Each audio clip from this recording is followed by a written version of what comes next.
এগুলো দিয়ে কি করবে? কি করবে এগুলো দিয়ে?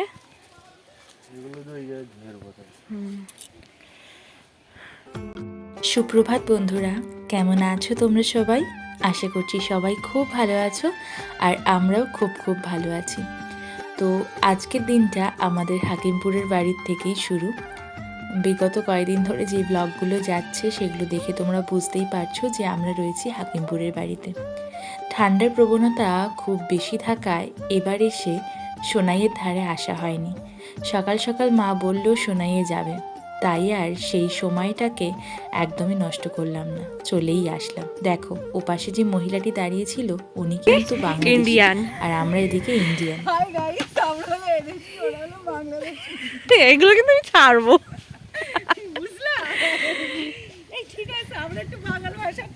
হ্যাঁ,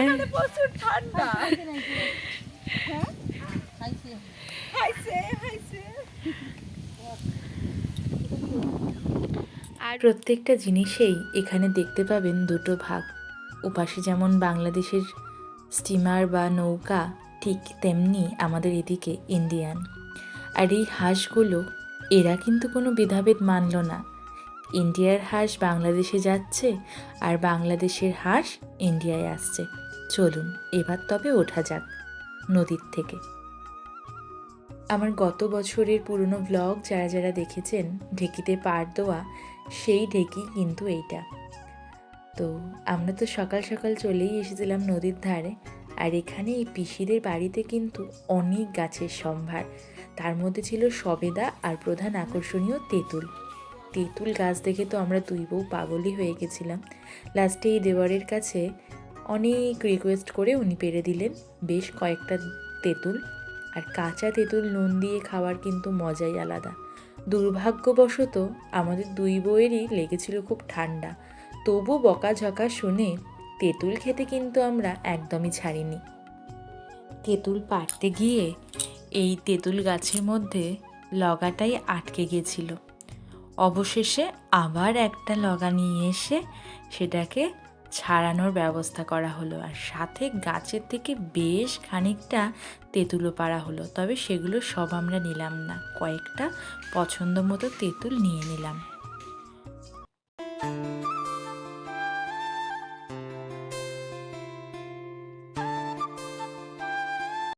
বাড়ি আসবো আর স্পেশাল কিছু আইটেম হবে না, সেটা কি হয়? প্রত্যেকটা দিনই খুব স্পেশালভাবে খাওয়া দাওয়া হয় বাড়ি আসলে, কারণ আমরা তো এই বাড়িতে সেরকমভাবে থাকি না, মাঝে সাঝে আসা পড়ে। তাই বাবা মা, তার দুই ছেলে আর দুই বৌমার পছন্দের সব খাবার দাবার আইটেম এই কদিনে করে। তো আজকে করা হচ্ছে দাদা স্পেশাল বিরিয়ানি। অনেকক্ষণ ধরে ভিডিওই করা হয়নি। যখন মিক্সারটা করা হচ্ছে ভাতের, তখন মনে হলো যে বাবা ভিডিও করিনি, আমি তো ব্লগ বানাচ্ছি। তাই ঝটপট করে ভিডিও করতে চলে আসলাম। আজকে কিন্তু শুধু শুধু বিরিয়ানি হচ্ছে না, সাথে মায়ের হাতে স্পেশাল মটন কষাও ছিল। মায়ের হাতের মটন কষাটা না জাস্ট ওয়াও। তো তারপরে মনে হলো বিরিয়ানি যখন হচ্ছে, সাথে একটু কলা পাতা খাওয়ার খেলে কেমন হয়, বেশ বেশ জমে যায়। তাই আমি, দিদিভাই আর দাদা মিলে চললাম কলা পাতা নেওয়ার উদ্দেশ্যে। তো এখানে কলা গাছ বেশ খানিকটা আছে, তোমরা দেখতেই পাচ্ছ।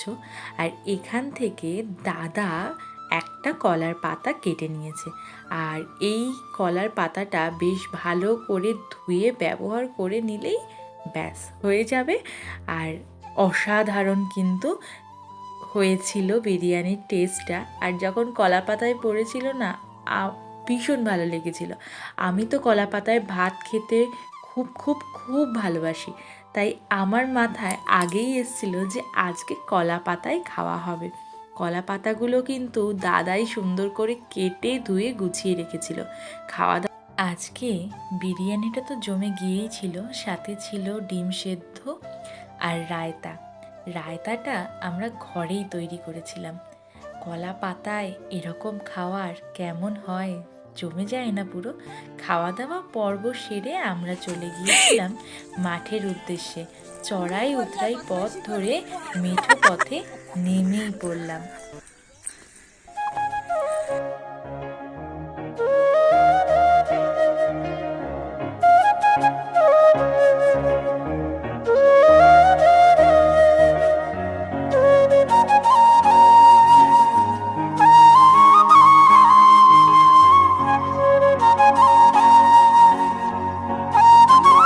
বাড়ি এসেছি আর এসে ভেবেছি যে মাঠে ঘুরতে আসবো, কিন্তু আসা তো হচ্ছিলই না।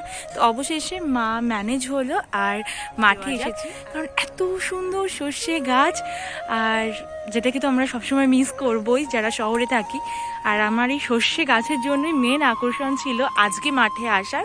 তো চলো আজকে মাঠে কি কি করছি, কি কি মজা করছি সেটা তোমাদের সঙ্গে শেয়ার করবো। ফার্স্ট অফ অল আজকে মাঠে আসার আমাদের কোনো কিন্তু ঠিক ছিল না, কদিন ধরেই ভাবছিলাম আসবো, কিন্তু ওয়েদার এতটাই খারাপ যে মা বা বাড়ির কেউই রাজি হচ্ছিল না আসার জন্য। কিন্তু আজকে কাকিমা বললো যে চলো যাচ্ছি যখন মাঠে, তো যাবে তোমরা? তো অনায়াসে এক নিমেষে বলে দিলাম হ্যাঁ যাব। আর আমার বিষয়ে তো বললামই আগেই তোমাদের যে আমার সর্ষে ক্ষেত দেখতে খুব ইচ্ছা হচ্ছিল। আমার এই সময়টা জেনারেলি আসতে ভালো লাগে এই কারণেই যে মাঠ পুরো একদম হলুদ হয়ে থাকে। তো চলো দেখা যাক আজকের ব্লগটা। তোমরা এখানে করা হয়েছে ধনে চাষ, ধনেগুলো একদম পুচকি এখন হয়ে আছে।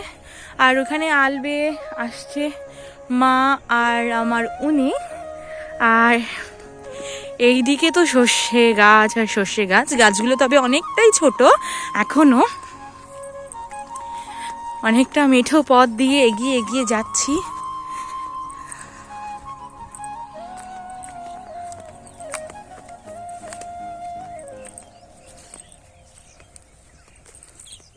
মেঠো পথের আল বেয়ে এগিয়ে তো চলছি, চলো যাওয়া যাক। বেশ মজা আর ইন্টারেস্টিং লাগছে কিন্তু ব্যাপারটা। দেখবে যখন ওই জায়গাটায় যাব না, ঠিক ওই জায়গাটা বেশ ভালো লাগবে। ধনে, এইখানে ধনেগুলো বড় হয়ে গেছে।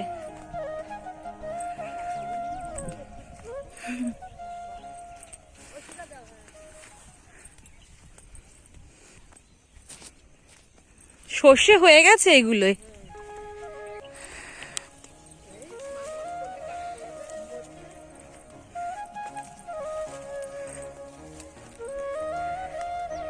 এই যে ফুলকপি এখনো আছে, আর এদিকে বাঁধাকপি, বিট হয়েছে, বড় হয়ে গেছে কতটা। আর এদিকে সব পেঁয়াজ কলি গাছ লাগানো, আর এই সাথে সাথে মনে পটল না কাকিমা? পটল গাছ, ধনে গাছ, সর্ষে গাছ।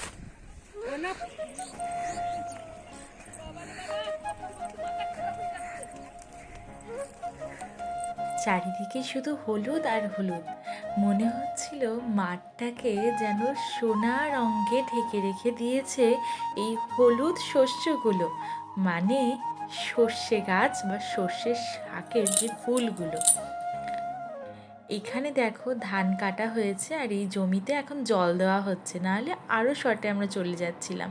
আর এদিকে সূর্য মামাও অস্ত যাওয়ার টাইম ওনাদের হয়ে এসছে।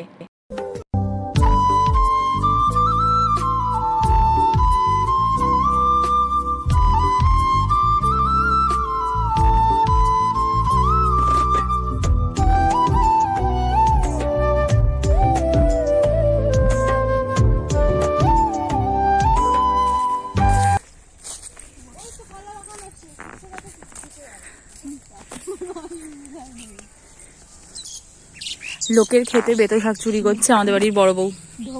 উঠে এসেছি আর মাঠের থেকে সবজি তুলব না তা আবার হয়? তো আমরা কিন্তু অন্য কোনো সবজিতে হাত দিচ্ছি না। মাঠের পাশে যে বেতো শাকগুলো হয়ে থাকে মানে ক্ষেতের মধ্যে, সেইগুলোই তুলছি।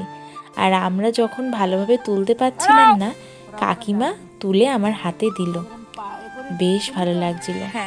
সবাই তুলছিল আর আমি দাঁড়িয়ে দাঁড়িয়ে ভিডিও করে যাচ্ছিলাম। খুব বদমাইশ আমি।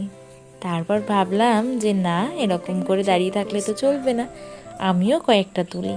তাই শেষ পর্যন্ত কয়েকটাতে হাত লাগালাম। আর এখানে কাকিমার যে মেয়ে আসলে আমাদের ননদ, সেই ননদ দেখাতে এসেছিল যে তাদের মুসুরির ডালের চাষ করা হয়েছে, সেই মুসুরির ডালগুলো। তারপর আমি চলে আসলাম আবারও শাক তুলতে। দেখেছো আমার হাতে শাকের ঝুলি কতটা, গোটা 4-5 হবে হয়তো।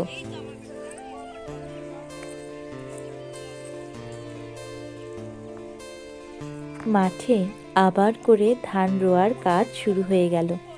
আমি কিন্তু এই ধান রোয়া বা বপন করার পুরো ব্যাপারটা জানতাম না, ভাবতাম এগুলো দিয়েই গাছ হয়ে যাবে, কিন্তু এটার ডিটেলস আমি জানতে পারলাম আজ সুদীপ্তর কাছ থেকে। আমি যদি আবার এর মধ্যে এবারই আসি তোমাদের সঙ্গে অবশ্যই সব কিছু শেয়ার করব। আজকে আমার মাঠে ঘোরা এত অবধি ক্ষান্ত হলো। বাড়ি এসে দেখছি কালু যেখানে আগুন ধরানো হয়েছিল তার উপর এসে বসে আগুনের তাপ নিচ্ছে। যাই হোক, আজকের ভিডিওটা আমার এত অবধি থাকলো। দেখা হচ্ছে অন্য ভিডিওতে। টাটা।